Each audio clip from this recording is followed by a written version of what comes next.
Hello friend, in previous lecture we have seen bomb calorimeter and how to measure calorific value of any fuel, that is liquid or solid, how to measure the calorific value of that fuel by using calorimeter, bomb calorimeter. Okay. Today we will see one more important device, the question on which appears many times in exam, that is analysis of exhaust and fuel gases by using ऑरसैट apparatus. This is nothing but ऑरसैट apparatus. तो आज हम देखेंगे ऑरसैट apparatus. तो उससे पहले आप ये figure ठीक से देख लीजिए. यहाँ पर एक क्या क्या है आप वहाँ पर मैं आपको एक्सप्लेन करके बताता हूँ. उससे पहले मैं आपको बताना चाहूँगा ये क्या करता है, analysis of exhaust and flue gases. मतलब आफ्टर कंबशन जो भी गैसेस रिलीज़ होते हैं तो उसका हमें एनालिसिस करना है. फॉर एग्जांपल हमारा पेट्रोल या डीजल इंजन है, बर्न होने के बाद साइलेंसर के थ्रू गैसेस बाहर निकल जाते हैं. तो उसमें मेनली कौन से गैसेस रहते हैं? सबसे इम्पोर्टेंट रहता है कार्बन मोनोऑक्साइड, फिर रहता है कार्बन डाइऑक्साइड, फिर रहता है नॉक्स, O2 और स्टीम भी रहती है, उसको हम H2O बोलेंगे. सल्फ़र ऑक्साइड भी रहते हैं, SO2. सो ये इम्पोर्टेंट पोल्यूटेंट बाहर निकलते हैं आफ्टर कंबशन. सबसे हैज़र्डस रहता है CO मतलब कार्बन मोनोऑक्साइड. CO2 एटमॉस्फेयर के लिए बहुत हानिकारक है. जो ग्लोबल वार्मिंग हो इसके मेन जिम्मेदार CO2 है. उसके बाद में नॉक्स नाइट्रोजन का ऑक्साइड, ये भी हैज़र्डस है. और सल्फर भी हैज़र्डस है. उसके बाद पार्टिकुलेट मटेरियल मतलब जो अनबर्न पार्टिकल्स से फ्यूल के वो भी बाहर आते हैं, जो अपने हेल्थ के लिए हार्मफुल रहते हैं. ओके, तो इनका एनालिसिस करते हैं हम. तो मतलब कितने परसेंट में CO बाहर आया, या कितना kg CO बाहर आया, या कितना CO2 बाहर आया, या कितना नॉक्स रिलीज़ हो रहा है, या कितना सल्फर ऑक्साइड रिलीज़ हो रहा है, या कितना पार्टिकुलेट मटेरियल रिलीज़ हो रहा है, कितनी O2 है, कितनी स्टीम है, वगैरह वगैरह. O2 क्या होता है, अगर एक्सेस एयर हमने सप्लाई की तो जो सफिशिएंट एयर से ज़्यादा वाली एयर है वो बिना कंबशन के बाहर आ जाएगा. ठीक है.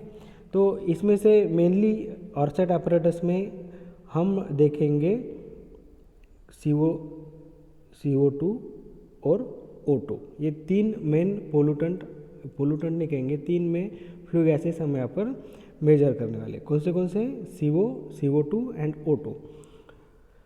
तो अब मैं आपको बता दूँ, इसके लिए ये डायग्राम है हमारी, जिसमें हमें फ्लू गैसेस का एनालिसिस करना है. तो यहाँ पर ब्यूरेट है, गैस क्लीनर है और 4 एब्जॉर्प्शन पिपेट्स है. तो ये एब्जॉर्प्शन पिपेट्स 1 2 3 4 ये एब्जॉर्प्शन पिपेट्स है. ओके, ये लेवलिंग बॉटल है, ये सक्शन क्रिएट करता है. यहाँ से जो भी फ्लू गैस हमें एनालाइज करना है वो अंदर आता है. तो एक नोन अमाउंट ऑफ गैस हम अंदर लेते हैं, 10 सेंटीमीटर क्यूब वगैरह ऐसा गिना हुआ. ओके, और यहाँ पर देखिए उसको वॉल भी S1 S2 S3 S4. तो ये वॉल के थ्रू हम उसको रेगुलेट करेंगे, कहाँ उसे भेजना है कहाँ नहीं भेजना है. और ये ब्यूरेट है, जिसमें हमें जैसे हम by using this levelling bottle हम सक्शन क्रिएट करके इसको अंदर भेज सकते हैं, या इधर से गैस इधर भी भेज सकते हैं. तो इस पर आपको रीडिंग मिलेगी कितना CO है, कितना CO2 वगैरह वगैरह. ठीक है. तो ये था कंस्ट्रक्शन.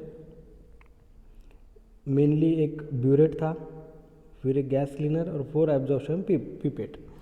तो यहाँ पर अब मैं प्रोसेस एक्सप्लेन करूँगा. प्रोसेस से पहले कुछ चीज़ें और बताना चाहूँगा कि पिपेट 1 में रहता है, हम पिपेट 1 में कार्बन मोनोऑक्साइड एब्जॉर्ब करने वाले by using KOH potassium hydroxide, या उसे हम कॉस्टिक सोडा भी कहेंगे. तो ये कॉस्टिक सोडा कहाँ पर रहेगा?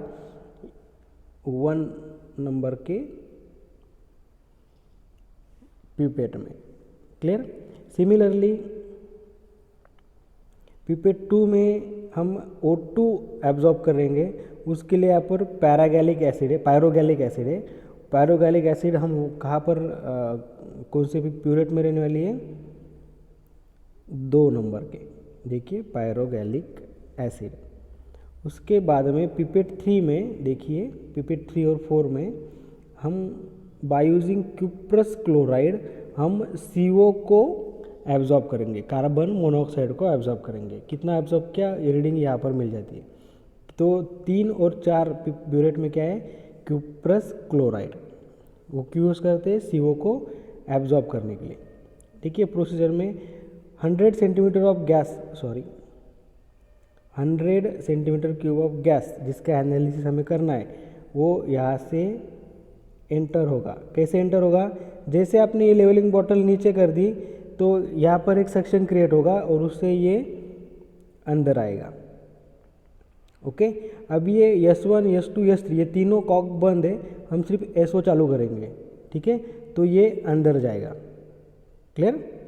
तो इसको हम सेवियरली मेनी टाइम्स अंदर निकाल कर बाहर निकाल दे। उससे क्या, ये वैसा क्यों करते हैं कि मैक्सिमम अमाउंट ऑफ O2 यहाँ पर एब्जॉर्ब हो जाए bye using this KOH। KOH क्या कर रहा है, सॉरी CO2, KOH क्या कर रहा है, CO2 एब्जॉर्ब कर रहा है। ओके, तो हम क्या करेंगे, जैसे लेवल बॉटल को हमने लोअर किया तो फ्लू गैस अंदर आएगा। अंदर आने के बाद ये तीनों कॉक बंद रहेंगे और ये इस पहले पिपेट में चला जाएगा जिसमें हमने KOH जिसे हम कॉस्टिक सोडा भी कह सकते हैं वहाँ पर रखा हुआ है। तो वो कॉस्टिक सोडा CO2 को एब्जॉर्ब कर लेगा जो उस फ्लू गैस में कंटेंट है। ठीक है, और एक इम्पोर्टेंट चीज़ बोलना मैं भूल गया, जो भी गैसेस हम यहाँ पर भेज रहे हैं उसका टेम्परेचर हम पहले इतना कम कर लेते हैं कि उस गैसेस में जो वेपर रहेगी, वाटर वेपर या स्टीम रहेगी, वो कंडेंस होके वाटर निकल जाए, मतलब उसको हम ड्राई गैसेस बोलेंगे। ठीक है, तो ये बॉटल लोअर करने से पहले हम क्या करेंगे, जो 100 सेंटीमीटर क्यूब फ्लू गैस हमने लिया है उसको हम कूल करेंगे सैचुरेशन टेम्परेचर तक। तो उसमें से जो वेपर है, वाटर वेपर या स्टीम है, वो रिमूव हो जाएगी, वाटर कंडेंस होकर बाहर निकल जाएगा, तो वो उसे हम कहेंगे अभी ड्राई गैसेस। फिर हम ये बॉटल लोअर करेंगे, वो अंदर आएगा, जो पहले पिपेट में आएगा जहाँ पर उसको हम मेनी टाइम्स पहले पिपेट में घुमाएंगे तो उससे वहाँ पर वो क्यूब कॉस्टिक सोडा CO2 को एब्जॉर्ब कर लेगा। उसकी रीडिंग आपको यहाँ पर मिल सकती है। ठीक है, ये होने के बाद जैसे KOH में सर्कुलेट होकर CO2 एब्जॉर्ब कर लिया, तो उसके बाद हम क्या करेंगे, एक सेकंड, उसके बाद हम उसी गैस को, ये यहाँ पर वॉल है बाहर नहीं जा सकता, उसी गैस को हम, अब ये बंद रहेगा, ये बंद रहेगा, ये बंद रहेगा, ये चालू करके हम उसी गैस को पिपेट 2 में भेज देंगे bye using this lowering bottle. कभी कभी यहाँ पर एक बॉल भी रहता है जिसको प्रेस करने से बाहर चला जाता है, तो यहाँ पर लोअरिंग बॉटल यूज़ किए, लेवलिंग बॉटल यूज़ किए, जिसको आप नीचे करेंगे तो सक्शन क्रिएट होगा, ऊपर लेके जाएंगे तो बाहर फोर्सफुली गैसेस को इस डायरेक्शन में फ्लो करेगा। ठीक है, तो यहाँ पर देखिए जो भी गैस पहले पिपेट में होके आया वो दूसरे इसमें जाएगा, ये क्लोज हो जाएगा, ये दोनों ऑलरेडी क्लोज है और ये S3 ओपन रहेगा। तो ये पैरागैलिक एसिड क्या करेगा, पैरागैलिक एसिड करेगा O2 को एब्जॉर्ब। ओके, समझ में आ गया। तो इस यहाँ पर भी उसको हम मेनी टाइम्स घुमाएंगे। और एक इम्पॉर्टेंट चीज़, अब यहाँ पर जैसे हमने KOH में घुमाया था तो कुछ रीडिंग मिली थी, अब O2 में घुमाएंगे कुछ रीडिंग मिलेंगी। तो O2 का परसेंटेज कैसे मिलेगा हमें, ये इतने रीडिंग में से वो पहली वाली रीडिंग माइनस कर दो जो CO2 की थी, बराबर। CO2 और O2 एक ही रीडिंग में आएंगे, तो फाइनल रीडिंग से CO2 की रीडिंग निकाल दो, आपको O2 की रीडिंग मिलेगी। सपोज पहले 5 डिवीजन थी, उसके बाद में ये हो गया, तो ये टोटल क्या रहेगा, CO2 प्लस O2, तो उसमें से इतना माइनस कर दो, ये हमें O2 का रीडिंग मिल जाएगा। क्लियर। अब उसके आगे हम क्या करेंगे, ये by using this levelling bottle, अब ये KOH का भी वॉल क्लोज है और ये भी वॉल क्लोज है। अब हम इस दोनों वॉल में से फ्लू गैसेस को सर्कुलेट करेंगे जहाँ पर क्यूप्रस क्लोराइड रखा हुआ है। क्यूप्रस क्लोराइड क्या करेगा, वो CO को एब्जॉर्ब करेगा। जब तक कंप्लीटली CO एब्जॉर्ब नहीं हो जाएगा तब तक हम इस 3 और 4 नंबर के पिपेट से उस फ्लू गैसेस को भेजते रहेंगे। ओके, और जितनी बार भी हम भेजेंगे हमें यहाँ पे रीडिंग मिलेंगी। तो यहाँ पर टोटल रीडिंग मिलती है CO2 की O2 की और CO की। तो CO2 की रीडिंग एज इट इज हमें मालूम हो जाएंगी। O2 के बाद में हम क्या करेंगे, CO2 की रीडिंग को माइनस कर देंगे, रीडिंग को हमें O2 की मिलेंगी। और उसके बाद में हम क्या करेंगे, इन दोनों को माइनस करेंगे तो हमें CO की रीडिंग मिलेगी। क्लियर। तो इन दिस वे उस फ्लू गैस में कितना CO है, कितना CO2 है और कितना O2 है, ये हमें पता चल जाएगा। ये सीक्वेंस ऐसी ही रहती है। पहले हम CO नहीं करेंगे, अगर कहता है, अगर ऐसे करते हैं तो O2 और CO2 की रीडिंग गलत आती है। ठीक है। तो इसी सीक्वेंस में हम फ्लू गैसेस के एनालिसिस करते हैं। ये मैंने जो बताया ये हमारा प्रैक्टिकल भी है और थ्योरी क्वेश्चन भी आता है इसके ऊपर एग्जाम में, बहुत बार आके गया है कि write a note on Orsat apparatus। तो ऑरसैट apparatus में मैं फिर से रिपीट करता हूँ, कंस्ट्रक्शन। ऑरसैट apparatus में चार पिपेट रहते हैं, जिसमें KOH कॉस्टिक सोडा रहता है CO2 एब्जॉर्ब करने के लिए, पायरोगैलिक एसिड रहता है O2 एब्जॉर्ब करने के लिए, और क्यूप्रस क्लोराइड रहता है CO that is carbon monoxide को एब्जॉर्ब करने के लिए। इसमें बारीक बारीक ट्यूब रहती है ताकि उसका सरफेस बढ़ जाए और ज़्यादा से ज़्यादा एब्जॉर्ब हो जाए, ये बात ध्यान में रखो। उसके बाद में एक ब्यूरेट रहता है, वो एक लेवलिंग बॉटल को कनेक्ट रहता है। By using this levelling bottle हम इस फ्लू गैसेस को इधर घुमा सकते हैं, इधर घुमा सकते हैं। लोअर किया तो सक्शन क्रिएट होगा और फ्लू गैस अंदर आएगी, ऊपर किया तो बाहर चली जाएगी जहाँ पर भेजना है वहाँ पर। ठीक है। तो चार पिपेट जो CO2, O2 और CO को एब्जॉर्ब करेगा, जिसकी रीडिंग इस ब्यूरेट में दिखाई देगी। ठीक है।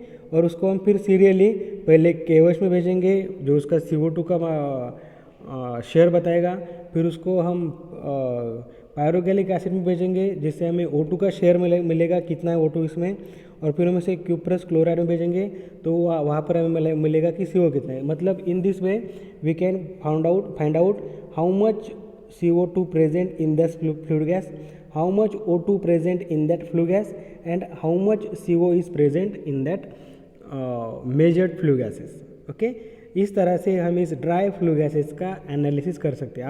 आप इसे गाड़ी के इंजन को लगाए, उसका टेम्परेचर कम करते सैचुरेटेड से, जो हम PUC में करते हैं वो भी हम यहाँ पर कर सकते हैं। लेकिन हमें यहाँ पर सिर्फ CO2, CO और O2 मालूम पड़ेगा, बाकी की चीज़ें हमें इस ऑरसैट apparatus में मालूम नहीं पड़ती है, जैसे कि NOx, nitrogen oxide, sulphur oxide, particulate material, ये हमें मालूम नहीं होता है। हमें सिर्फ CO2, CO और O2 मालूम होगा।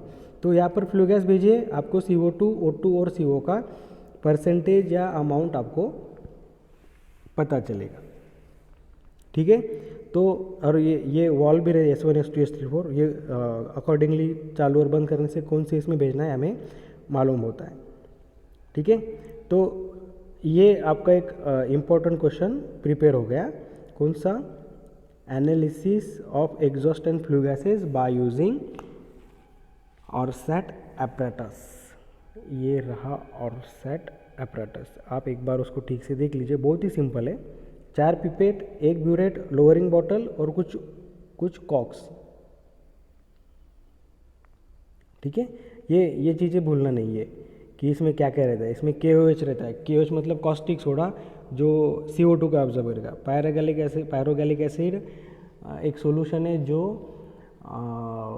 O2 को एब्जॉर्ब करेगा। और बाद में क्यूप्रस क्लोराइड 3 और 4 में CO बहुत डिफिकल्ट मतलब इम्पोर्टेंट रहता है, इसलिए 2 ब्यूरेट में ये क्यूप्रस क्लोराइड रहेगा CO मेजर करने के लिए। ठीक है। तो पहले हम CO मेजर नहीं करेंगे, नहीं तो वो उसका मतलब O2 और CO2 का रीडिंग अलग आ जाएगा। तो पहले O2 CO2 मेजर करने के बाद हम CO मेजर करते हैं। ये बात आप ध्यान में रखिए। ठीक है। तो इस तरह से आपका ये बहुत ही इम्पोर्टेंट चैप्टर बोलने से बीट प्रिपेयर हुआ है। बहुत ही सिंपल है। ये 4 चीज़ें ध्यान में रखनी है और कंस्ट्रक्शन याद रखना है। वर्किंग उसका बहुत ही सिंपल है। अगर आपको कुछ डाउट है तो आप मुझे कभी भी पूछ सकते हैं, व्हाट्सएप पे पूछे या फिर कॉल करके पूछे।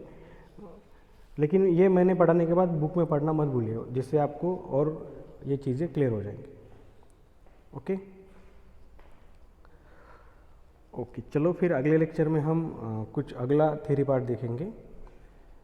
Thank you.